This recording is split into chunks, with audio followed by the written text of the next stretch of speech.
Manajemen stres adalah sebuah skill ya, sebuah keterampilan yang sesungguhnya bisa kita pelajari ya. Tidak ada orang yang terlahir dengan sebuah bakat untuk bisa meregulasi stres dengan baik ya. Sehingga alangkah baiknya kita mulai melakukan sebuah tindakan nyata ya untuk mulai menyayangi diri kita ya, mencintai diri kita dengan belajar cara pengelolaan stres dengan baik. Karena saat kita bahagia, maka kita bisa memberikan kebahagiaan itu ke orang lain. Stres adalah respons fisik dan psikis terhadap sebuah pemicu stres yang bisa muncul dari dalam diri ataupun dari luar diri. Sumber stres itu macam-macam ya, bisa jadi dari pekerjaan, dari relationship, dari keluarga, kesehatan, bahkan keuangan. Stres tentu saja bisa dikelola. Caranya adalah dengan mengenali apa saja sumber stres kita, kemudian kita mengakui bahwa kita memang sedang merasa stres, sedang merasa tertekan oleh sumber-sumber stres tersebut. Kemudian setelah itu kita harus memprosesnya. Tapi untuk bisa mengelolanya, kita harus mengakui bahwa kita memang sedang ada di posisi yang tertekan atau stres. Kemudian setelah itu kita harus memprosesnya. Nah, di The Golden Space kami menawarkan sebuah teknik untuk pengelolaan stres dengan cara meditasi. Kenapa meditasi? Karena meditasi adalah sebuah teknik yang memang praktis dan secara ilmiah ampuh untuk bisa mengelola stres. Ya. Saat kita meditasi selama minimum 8 minggu berturut-turut, ternyata ada perubahan di struktur otak kita. Yang pertama berubah adalah bagian amigdala. Amigdala ini tugasnya di otak kita memang untuk merespon stres, ya.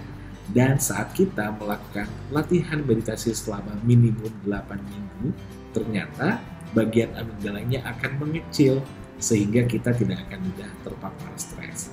Yang kedua, bagian hipokampus. Bagian hipokampus ini adalah sebuah bagian di otak kita yang tugasnya untuk memproduksi hormon-hormon positif ya, seperti hormon endorfin, oksitosin, sehingga kita bisa merasa lebih bahagia. Nah, dengan latihan meditasi secara rutin, maka otomatis badan kita, otak kita akan lebih tahan ya terhadap stres, tidak mudah stres. Kita bisa mulai mengelola stres kita saat kita memang merasa sudah sampai di titik di mana kita tidak bisa menghandle stres itu sendiri. Ya, setiap orang punya kadar berbeda-beda ya, setahan apa dia terhadap stres. Saat kita sudah merasa stres ini mengganggu kehidupan kita ya, di mana kita tidak bisa fokus bekerja misalnya, di mana stres itu mulai mempengaruhi hubungan kita dengan orang-orang di sekitar kita, maka itulah saatnya di mana kita harus mulai melakukan sebuah tindakan nyata untuk bisa mengelola stres dengan sehat ya. Apalagi kalau misalnya stres itu sudah berdampak pada kesehatan kita. Karena menurut penelitian dari Harvard Medical School ada setidaknya 10 penyakit yang timbul akibat stres jika kita tidak mengelolanya dengan baik. Penyakit seperti hipertensi ya, penyakit jantung, kemudian penyakit autoimun ya, insomnia, kemudian juga masalah di pencernaan, itu bisa muncul akibat stres. Jadi sebaiknya kita tidak menunggu ya sampai kita jatuh sakit untuk bisa mengelola stres. Mulailah belajar untuk bagaimana caranya kita bisa mengenali stres dan memprosesnya dengan sehat.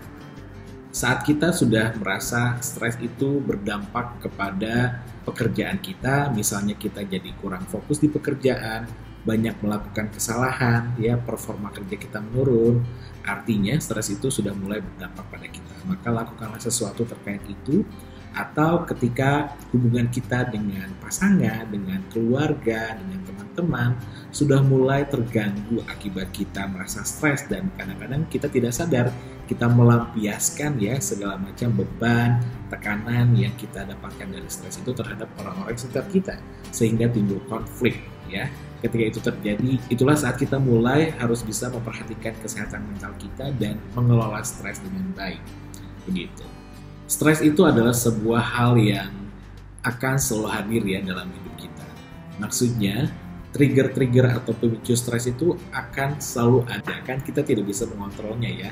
Dari kita mulai bangun tidur, kemudian kita keluar rumah, misalnya ketemu macet, ke pekerjaan ya, ketemu dengan tantangan-tantangan, kesulitan misalnya, atau konflik ya dengan atasan, dengan kolega, dengan klien, itu kan akan selalu ada ya namanya trigger.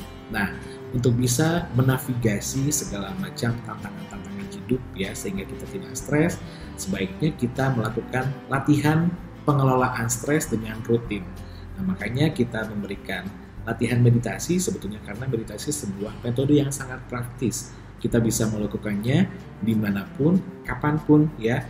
Cukup dengan 10-15 menit misalnya untuk bisa berdiam diri dan mengelola stres kita ya lewat beberapa teknik meditasi, maka itu akan membuat kita menjadi terbiasa ya dengan mengembalikan segala macam emosi-emosi negatif ya ke situasi yang lebih positif, ke emosi atau pikiran yang lebih positif. Jadi ini adalah sebuah keterampilan atau sebuah skill ya.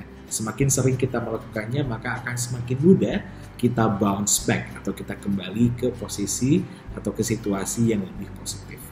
Teknik napas yang disarankan adalah teknik napas dalam ya, atau deep breathing, atau ada yang menyebutnya dengan abdominal breathing.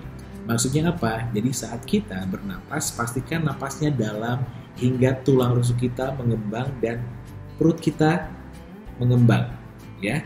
Jadi kita harus memastikan napas itu tidak hanya berhenti di dada, karena kebanyakan dari kita saat kita bernapas normal itu nafasnya hanya setengahnya ya. Tapi napas dalam itu akan membantu kita membuka tulang rusuk sehingga perut kita bisa mengembang ya. Kemudian saat kita membuang napas, lakukan dengan tenang, dengan lembut ya, hingga perutnya mengempes. Ya, jadi saya selalu menyarankan ya, kita bayangkan perut kita seperti balon ya. Jadi saat kita menarik napas dalam, rasakan perut mengembang, kemudian saat kita membuang napas, rasakan perut mengempes. Itulah napas dalam. Nah, saat kita melakukannya dengan penuh kesadaran ya, betul-betul memperhatikannya, merasakannya, meresapinya ya, maka itu akan sangat membantu kita untuk menurunkan tingkat stres kita ya. Kemudian selain itu, teknik yang disarankan ada yang disebut dengan teknik napas cepat ya. Ini adalah salah satu teknik yang juga lumayan cepat untuk bisa memproses stres ya. Teknik napas cepat adalah kita melakukan napas yang dalam tetapi dengan kecepatan yang lebih tinggi ya. Jadi kita menarik napas 1 detik, membuang napas 1 detik ya dari hidung, tetapi tetap dengan dalam. Jadi bayangkan perutnya, napasnya sampai ke perut ya, tetapi kita melakukannya dengan cepat. Seperti itu ya, itu akan membantu kita pun untuk bisa mengelola stres dengan baik. Tetapi teknik napas ini tidak disarankan untuk mereka yang sedang hamil atau menderita gangguan jantung ya. Jadi ini ada 2 alternatif teknik bernapas yang bisa teman-teman lakukan untuk bisa mengelola stres. Sebuah teknik itu bisa dibilang cocok sama kita kalau memang kita sudah merasa bahwa apa yang kita lakukan dengan teknik tersebut bisa membantu untuk bisa melepaskan atau mengurangi stres itu sendiri ya. Ya, setiap orang punya cara berbeda-beda ya, tetapi yang paling penting sebetulnya kita tidak membanding-bandingkan ya diri kita dengan orang lain. Jadi silahkan coba berbagai alternatif teknik ya untuk pengelolaan stres. Tetapi buat kami adalah buat kami meditasi itu sangat mudah, karena kan dengan mengatur napas sebetulnya kita bisa dengan mudah mengurangi stres kita, dan kita semua bernapas ya. Jadi itu sebetulnya bisa dilakukan oleh semua orang.